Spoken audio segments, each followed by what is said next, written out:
नमस्कार सर्व विद्यार्थी मित्रांचं स्वागत आहे आपल्या स्पीकर मराठी सरळ सेवा भरती या युट्यूब चॅनलवर. मी नीता घुले पानसरे तुमचं पुन्हा एकदा मनपूर्वक स्वागत करते. आजचा व्हिडिओ अतिशय महत्त्वाचा आहे. ज्यांना आपलं करिअर रेल्वेमध्ये करायचंय, रेल्वेमध्ये करायचं म्हणजे ज्यांना रेल्वेचे जॉब हवे आहे, ज्यांना सेंट्रल लेवलला जायचं आहे आणि खूप छान आपली लाईफ जगायची आहे त्यांच्यासाठी. बघा, रेल्वे टेक्निशियनचे RRBचे जे फॉर्म आले होते, ह्या वर्षी जे रेल्वेचं कॅलेंडर पब्लिश झालं, तुम्हाला सर्वांना माहिती असेल की दरवर्षी एक कॅलेंडर पब्लिश होतं आणि त्याचनुसार आपले दर जेव्हा त्यांनी मेन्शन केलेले असतात तेव्हा आपले फॉर्म येतात किंवा तेव्हा आपल्या एक्झाम होतात. तर त्यानुसार रेल्वे टेक्निशियनचे फॉर्म तुमचे ऑलरेडी येऊन गेले होते. ठीक आहे, म्हणजे जानेवारी फेब्रुवारी मध्ये, म्हणजे जेव्हा आपल्या या वर्षाला सुरुवात झाली 2024 ला, ते फॉर्म तुमचे येऊन गेले होते. पण आता हे फॉर्म रिओपन झाले. मग जेव्हा विद्यार्थ्यांना माहिती नव्हतं, फॉर्म क्लोज झाले, देन नंतर विद्यार्थी म्हणायला लागले की मॅडम हे फॉर्म आम्हाला माहितीच नव्हते ना. तर त्यासाठीचा हा व्हिडिओ असणार आहे. व्हिडिओ खूप महत्त्वाचा आहे, तर शेवटपर्यंत बघा आणि व्हिडिओच्या लिंकला जास्तीत जास्त आपल्या सगळ्या फ्रेंडकडे शेअर करा. तर RRB रेल्वे टेक्निशियनची रिक्रुटमेंट आहे 2024 ची, ज्यामध्ये तुमच्या आता जागा वाढून आल्या. टेक्निशियनच्या आधी तुमच्या जागा कमी होत्या. जसं की मी तुम्हाला आधी पण सांगितलेलं आहे ना, आपलं एक स्पेशल चॅनल आहे, माहिती आहे सर्वांना. नसेल माहिती तरी मी सांगते, आपलं आहे टिक्कर मराठीचं SSC अँड रेल्वे एक्झामचं चॅनल. त्यावरती जाऊन तुम्ही सर्च केलं तर तुम्हाला SSCच्या ज्या नोटिफिकेशन आहेत किंवा रेल्वेचे जे नोटिफिकेशन आहेत, त्या सर्व तिथे अवेलेबल आहे, तुम्ही बघू शकता. त्यानुसार मी तुम्हाला टेक्निशियनचे किंवा कॅलेंडरमध्ये पब्लिश नव्हतं झालेलं तरी सुद्धा रेल्वे पोलीसच्याही वॅकन्सी निघून गेल्या होत्या, त्याची सुद्धा तुम्हाला डिटेल सांगितली होती. सो त्यामध्ये तुम्ही जागा बघू शकता. तेव्हा तुमच्या वॅकन्सीज कमी होत्या, बट आता त्यांनी जे फॉर्म रिओपन केले तिथे ह्या काय झाल्या, वॅकन्सी तुमच्या वाढल्या. तर तब्बल आता किती आहे, 14,298 वॅकन्सीज आहे टेक्निशियन पोस्टसाठी. ओके, समजले सर्वांना. तर आता ह्या पदाकरती तुमचं म्हणजे ह्या पदासाठी तुमचं एज किती असायला पाहिजे, तुमचं क्वालिफिकेशन काय असायला पाहिजे, हे आपण जाणून घेऊया. ठीक आहे, आता बघा इथे तुम्ही काय बघणार आहोत, डेट बघणार आहोत आहे ना. आता नेम ऑफ द पोस्ट, काय पोस्टचे नाव आहे, RRB technician reopen online form. ठीक आहे, RRB काय आहे, टेक्निशियनचे फॉर्म आहेत, हे रिओपन झालेले आहेत. आता ही जी पोस्टची डेट आहे ती किती होती, 13/2. मी म्हटलं ना तुम्हाला, ह्या वर्षीच्या जानेवारी फेब्रुवारी मध्ये हे फॉर्म काय झाले, आले आणि क्लोजही झाले. कधी होती पोस्टची डेट, 13/2, म्हणजे या वर्षी फेब्रुवारीमध्ये 13 फेब्रुवारी 2024 ला ही पोस्ट जी होती तुमची पब्लिश केली होती, वॅकन्सी पब्लिश झाल्या होत्या लेटेस्ट डेट. मग आता परत जेव्हा हे रिओपन केलं तेव्हा काय डेट दिली त्यांनी, 2 ऑक्टोबर 2024. आता ऑक्टोबर महिना सुरू आहे बरोबर, त्यानंतर आता 2 तारखेपासून ह्या फॉर्मला त्यांनी काय केलं, सुरुवात केली की पुन्हा तुम्ही काय करू शकता, रिओपन केलं ऑनलाईन वेबसाईट. आता टोटल वॅकन्सीज, पहिले वॅकन्सीज किती होत्या, 9,144. आता आहे 5,154. मिळून किती झाले, 14,298 टोटल वॅकन्सीज तुमच्या आल्या आहे. बघा, एवढी वॅकन्सीज तुमची पुन्हा वाढून आलेली आहे. हा व्हिडिओ खूप महत्त्वाचा आहे, अति महत्त्वाचा व्हिडिओ आहे, म्हणून शेवटपर्यंत लक्ष द्यायचं आहे. ठीक आहे, पोस्ट नेम काय, जसं माहिती आहे तुम्हाला,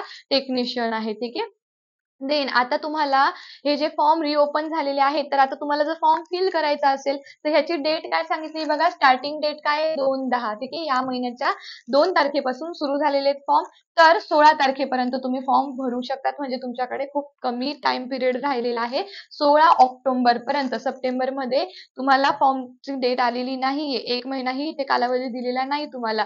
2 तारखेला फॉर्म म्हणजे सुरुवातीला, महिन्याच्या सुरुवातीला त्यांनी काय केलेलं आहे, रिओपनची डेट काढलेली आहे आणि मध्य असता म्हणजे महिन्याचा मध्य बेस काय केला, क्लोज करून टाकलेला आहे. म्हणजे तुमची लास्ट डेट काय असणार आहे, 16 ऑक्टोबर असणार आहे. स्टार्टिंग डेट काय असणार आहे, 2 ऑक्टोबर असणार आहे. ठीक आहे, त्याच्यानंतर जर तुम्हाला काही मॉडिफिकेशन करायचं असेल विंडोमध्ये, म्हणजे तुमचं जर काही फॉर्म चुकला असेल किंवा काही अदर काही गोष्टी राहिल्या असतील तर तुम्ही 17 करू शकता, 17/10 पर्यंत करू शकतात. ओके, कधी, 17/10 पासून 21/10 पर्यंत, म्हणजे 17 तारखेपासून 21 तारखेपर्यंत तुम्ही फॉर्म मध्ये काही करेक्शन असेल तर तुम्ही करू शकतात. आता महत्वाचं म्हणजे क्वालिफिकेशन. तुम्हाला टेक्निशियन साठी ITI सगळ्यात जास्त गरजेचं आहे. तुम्हाला इथे ITI दिलेला आहे 3 लेवल साठी. ठीक आहे, आता हे जे फॉर टेक्निशियन ग्रेड 3 आहे, तर त्यामध्ये तुम्हाला ITI करायचं आहे रिलेव्हंट ट्रेड, कुठल्याही ट्रेड मधला तुमचा ITI तुमचा झालेला असावा. त्याच्यानंतर जी फर्स्ट लेवल आहे, ग्रेड फर्स्ट सांगितलेली आहे, त्याच्यामध्ये तुम्हाला काय पाहिजे, तुम्ही एक तर तुमची डिग्री पाहिजे.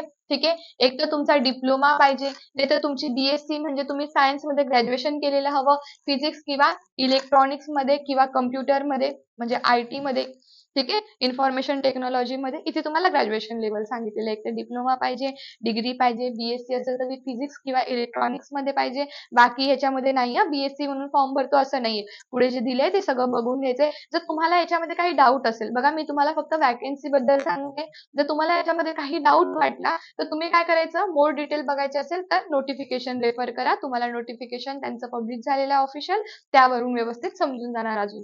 त्यानंतर बघा पोस्ट नेम, जसं टेक्निशियन ग्रेड फर्स्ट आहे त्याच्यासाठी बघा 1092 आहे. नंतर टेक्निशियन ग्रेड 3 आहे त्याच्यासाठी 8052 जागा आहे. नंतर टेक्निशियन 3 लेवलची जी आहे बघा वर्कशॉप अँड पुढचं पण प्लस सांगितलेलं आहे त्याच्यासाठी 5154 जागा आहे, म्हणजे वॅकन्सीज तुमच्या इथे असणार आहे. नंतर बघा फर्स्ट साठीचे तुमचं एज असणार आहे 18 ते 36. तुम्ही 18 वर्षाचे पाहिजे कमीत कमी, जास्तीत जास्त 36 वर्षाचे. त्याच्यानंतर थर्ड साठी बघा फॉर टेक्निशियल ग्रेड थर्ड साठी 18 ते 33 वर्ष पाहिजे. 18 वर्षाचे तुम्ही पाहिजे 33 वर्षापर्यंत. ओके. त्याच्यानंतर फॉर टेक्निशियन ग्रुप 3 वर्कशॉप साठी त्यांनी पुन्हा सांगितलेलं आहे 3 साठी बघा पुन्हा सांगितलेलं आहे त्यांनी इथं, हे वर्कशॉप साठी सांगितलेलं आहे ना.